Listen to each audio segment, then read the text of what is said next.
So this repair can cost you between $600 and $1,600 to fix or replace on your car. And what I'm talking about is brakes. Brakes have gone through the roof at dealerships and small mechanic garages.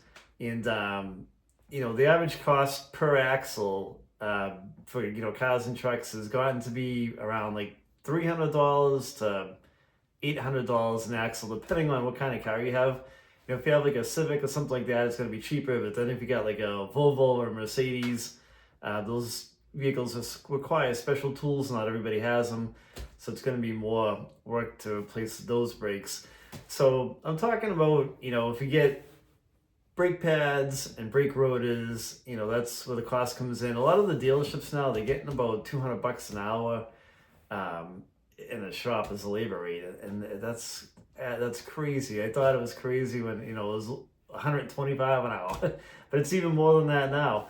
So I have a lot of brake auto repair videos on the channel. Steve and I are always doing brake jobs in the garage. We've got a ton of them on our channel, and if you need to fix your brakes, it's not that hard to do on most vehicles. Like once you know how to do them on one vehicle, it's kind of general automotive knowledge. You can kind of for that knowledge onto the next vehicle, especially like with the front brakes. They're usually not all that complicated. Basically, you're just taking off, the brake calipers, you put them to the side, you take the brake pads off the calipers, and then you take the brake rotor off the front.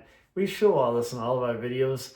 The only part they can kind of get turned sideways on and get have a wrench thrown at you, it kind of go funky is on the back. A lot of these new vehicles have a piston in the back. They have like an electronic brake or an electronic emergency brake, like the Subarus. A lot of them in the data center in the front. You can put the rear brakes in a service mode, and whenever we come across one of these vehicles, we show that whenever possible, how to put the car in over service mode. And what the service mode does is it retracts the rear brake piston in, and then like you shut the car off, and now you can get the caliper off the back brakes. And Steve has another way of doing it too, which we've shown in some of the videos. And he has this tool that he can power probe the brake caliper in the back. So you put a little bit of power to the brake caliper, and that'll wind the piston in. And then when you're done, you can probe the other side of the caliper, and it'll wind the brake piston back out. But other than that, drum brakes can get a little bit, complicated too. But as we show in all our drum brake videos, leave one side together and then take the other side apart, so that if you forget where a spring went, you can refer it to the other side or take a picture of it before you begin your work. So these are tricks that you can do to help save money. Like when we buy brakes, or if I buy brakes to do my expedition or something like that, so I'm probably into the front, like brake rotors and pads for both sides, like $250, which isn't horrible. I do the work myself, and you're saving like a ton of money.